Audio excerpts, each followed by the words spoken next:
Hello there, and welcome to our Shield of the Sun video. In this video, we're going to be talking about the reality actually of remote viewing. So I would like to talk about that. So one of the things that is presented on various sorts of what is called alternative education or alternative media, which is to say, media that is provided by independent journalists and independent channels. That's to say, persons that started it from their own grassroots and not working for a company. Are those who talk about remote viewing. We have even heard remote viewing slightly in some ways talked about in even the mainstream media, but not too much, unless you caught some show, something. It's been mentioned in television episodes, movies as well. And there's been various types of education on it, various forms of information presented about it. There's been conspiracy theories about remote viewing. There have been theories about remote viewing. There has been information regarding remote viewing. There has been various things of the sort regarding remote viewing. I've come to realize that some information could be close to the truth, or is some truth, some lies, or it's just all out conspiracy theories, or just theories, conjectures, or information that is not assessed or assimilated properly, or it's just this is the amount of information he or she may have, and thus they are reporting that information in their videos. So it's no gripe on it, really. It's just, it really ain't there. It's for me to discuss what is biblically remote viewing and the understanding of it. So first let's look at some of these things with these conspiracy theories or ideas or superstitions or just innocent understanding regarding it. Is remote viewing a sin? The answer is no. It is not a sin. It is not evil. It is not in evils. It is just remote viewing. It is a reality that is found in our existence. To understand, when you die and you believe in God, your idea is you're going to heaven, right? You believe in God because you believe that you must change before a supreme being who is God, who wants you to repent for your opinions and the way you are and adapt to what he wants you to do in your life.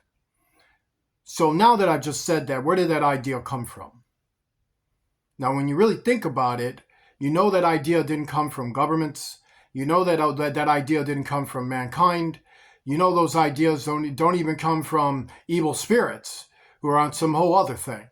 So where does this idea come from? And that's to say everything you can see. So let's start there.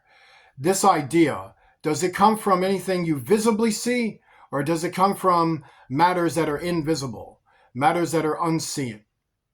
So we know that idea comes from matters that are unseen.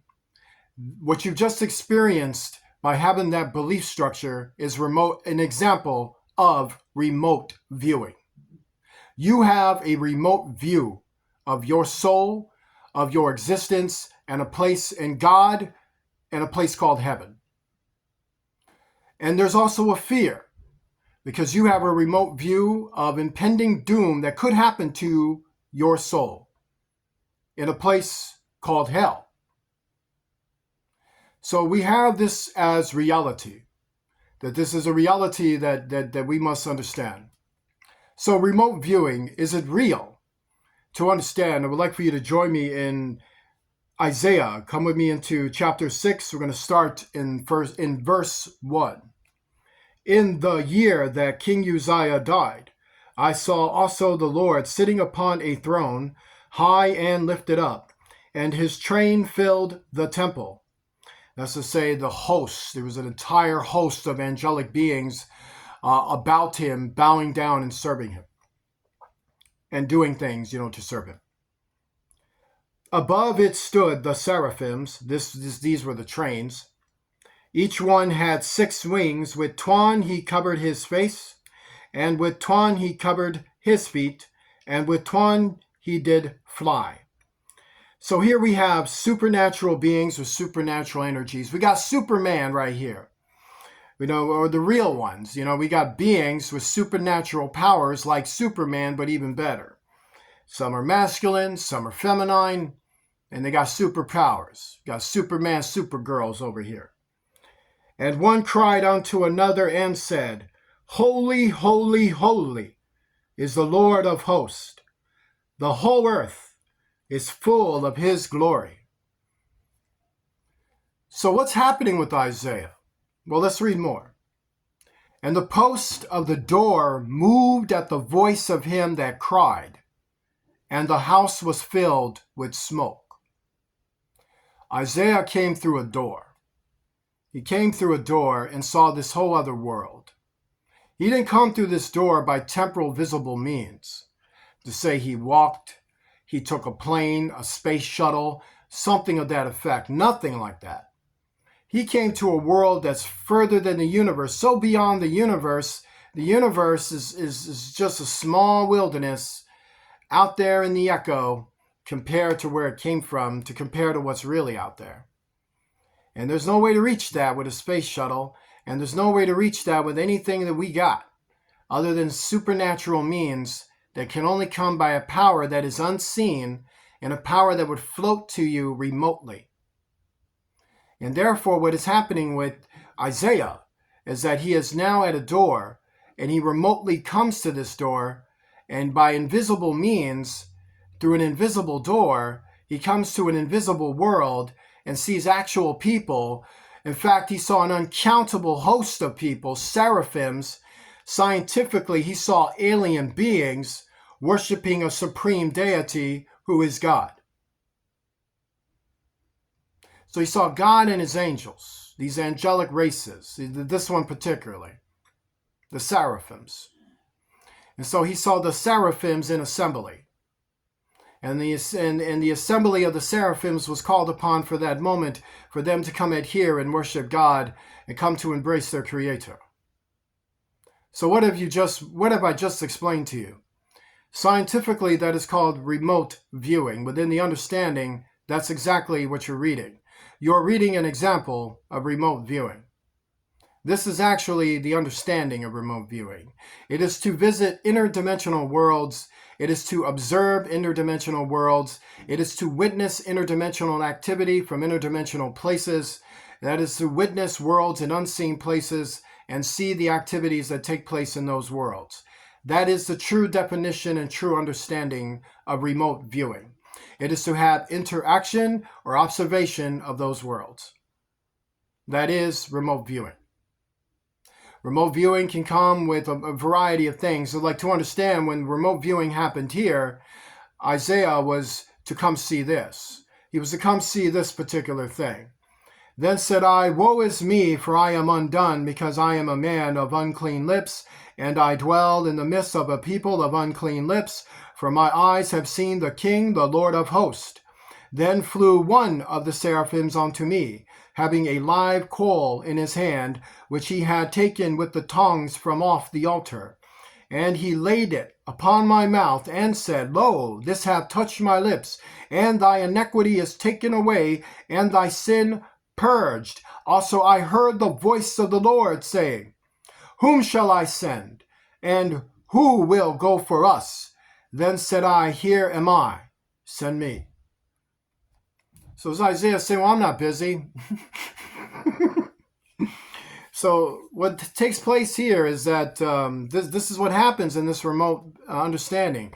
So all of this activity, being chosen to speak for God, to be a prophet of God, he was born a prophet, but now awakened and receiving spiritual power and understanding. What's all happening here? So this is an event that is happening in a real place, in the real time for that event, for that place and event, and this is all just coming about, and thus for him, that's what he's seeing it, and now he's there in this world witnessing it, being chosen. So what do we got remotely happening here? We got conversation happening here. We got purpose being directed. We got a life that is about to be affected with all that, with a great message that'll be given to him, to be given to billions of people in time. So we have a world that is unseen, telling a person in our world to be chosen to deliver a message, which would be the book of Isaiah, which had been read by billions of people throughout the centuries, if you add up all the numbers and how long the book of Isaiah has been around and population and such. Very interesting. And all that happened in a remote setting under the definition of what is called remote viewing, but it's this. It's this. It's to say it's a reality of interdimensional worlds that are unseen and that come from, that were created by God, and they link to heaven, and its circuits link to these worlds, and the travel paths are set, and there are worlds behind worlds, behind worlds, behind worlds. There's universes behind universes, behind universes, and they circuit and they connect and they hold. There are parallel interdimensional dimensions to light, sound, and visibility of worlds we see visibly. There are worlds we see invisibly. You know, like to understand, you know, let's take this little blade here, not to get all weird about it, but you see this purple? Okay, I want you to look at this purple, okay? This is the purple that you visibly see, but did you know that there is another one of these things on this side, and there's another one of these things on this side, and there's another one of these things on this side, and there's another one of these things on this side? There's actually 5 of these things. 1 you can see, and 4 of them you cannot, but they all look similar to each other. That is the understanding of remote viewing and multidimensional movement and reality. Join me in the book of Revelation. I would like for you to come with me there. We're going to go all the way to, we're actually probably going to go to the last chapter, I believe, but I want to make sure. Let me get there first. Here I am. So we're at chapter 21 in Revelation. We're going to start there in verse 1. And I saw a new heaven and a new earth. That's to say, a new universe connected and infused to the third heaven, and a new earth, because the old earth had to get wiped out so that a spirit can come out, and then boom, bam, new earth. For the first heaven and the first earth were passed away, and there was no more sea. That's to say, the separation, the channels, the dimensional wilderness has been taken down, so everything is now connected in a much more holy, broad way. But notice what it says in this first verse. And I saw a new heaven and a new earth. He didn't say I visualized it. I was just imagining it. I was just kind of contemplating that thing. And then during my contemplations, I came up with this. No, he's saying I saw it, meaning someone else contemplated it. Someone else made it. It was already made. It was someone else's idea. And I got to partake because I was created by the same God who created this. And so I got to see it. I got to see it. Well, how do you get to it? Where is it? It's in the future. It's centuries ahead. But how did you walk over there? Like, well, no. Did you drive over there? No.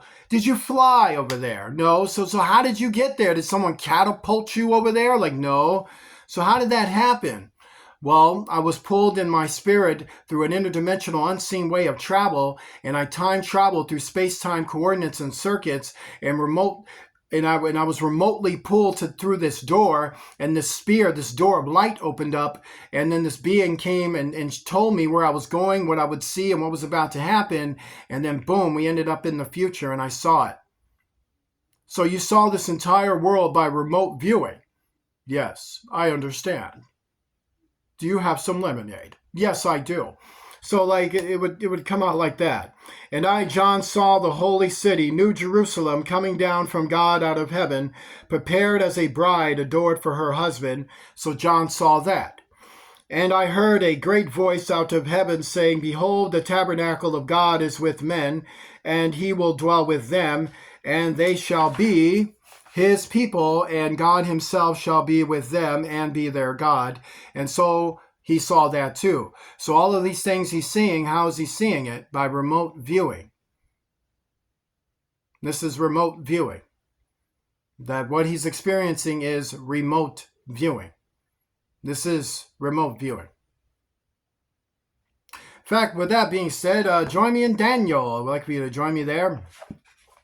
You're going to join me in Daniel's son. We're going to go into, just kidding, you're going to join me in the book of Daniel. And when we go into the book of Daniel, we're going to go into a particular chapter that is very interesting, in fact. which talks about a battle. So we're going to go into there. So I'd like for you to join me in Daniel in 1 second for me to find the course for which we will take. And as we do so, we got this. This is Daniel chapter 8. This is here in verse 1. And it came to pass, when I, even I, Daniel, had seen the vision and sought for the meaning, then behold, there stood before me as the appearance of a man. And I heard a man's voice between the banks of Ulai, which called and said, Gabriel, make this man to understand the vision. So he came near where I stood, and when he came, I was afraid and fell upon my face. But he said unto me, Understand, O Son of Man, for at the time of the end shall be the vision. So here we have a being called One, who is called Prince Michael, not to be confused with the Archangel Michael, but this was a Michael who sat at the left-hand throne of God. He was called a prince who came to fulfill prophecy regarding Daniel 12, and he was sent by God to give Daniel a message. And so as he's giving Daniel the message, this is what we read. Now as he was speaking with me, I was in a deep sleep on my face toward the ground, but he touched me and set me upright. And he said, Behold, I will make thee know what shall be in the last end of the indignation, for at the time appointed the end shall be. The ram which thou sawest having 2 horns are the kings of Media and Persia. So these are fallen angel kingdoms in the future that threaten humanity. And the rough goat is the king of Grekria, and the great horn that is between his eyes is the first king. So these are the fallen angel regimes. Now that being broken, whereas 4 stood up for it, 4 kingdoms shall stand up out of the nation, but not in his power. And then we read this interesting thing. And in the latter time of their kingdom, when the transgressors are come to the full, a king of fierce continuance and understanding dark sentences shall stand up. So this is him seeing all about the Antichrist and things of this nature. And actually, you're getting pretty much the basics of it. And his power shall be mighty, but not by his own power, and he shall destroy wonderfully, and shall prosper and practice, and shall destroy the mighty and the holy people. And then, of course, we read about how, Gabriel was having problems giving this message to Daniel. And we read about how One had to defeat the king of Grekria, and I believe that is right. If not, I apologize for it. But either way, what had to happen there is that he had to destroy the fallen angel principalities of that region and take them out, send them to hell to give that message to Daniel. And that was the message. So how did all of that happen? Remote viewing, by remote means, a remote military engagement, which was seen and experienced by One, who then told his experience to Daniel, and Daniel saw all of this and learned all of this and wrote this, having had remote viewing experiences of real events in real time for the time it took place. Join me in a prayer. Our Father, who art in heaven, hallowed be thy name. Thy kingdom come, thy will be done, on earth as it is in heaven. Give us this day our daily bread. Forgive us of our debts, as we forgive those who are our debtors. Lead us not into temptation. Deliver us from evil. For thou art with us. For thine is the kingdom, power, and glory, forever and ever. In the name of Jesus Christ, the King of heaven. Amen. If you'd like to donate to Shield of the Sun, please do so using Cash App to $ Shield of the Sun, spelled in small case letters closed together. I want to say God bless you, and I shall see you soon.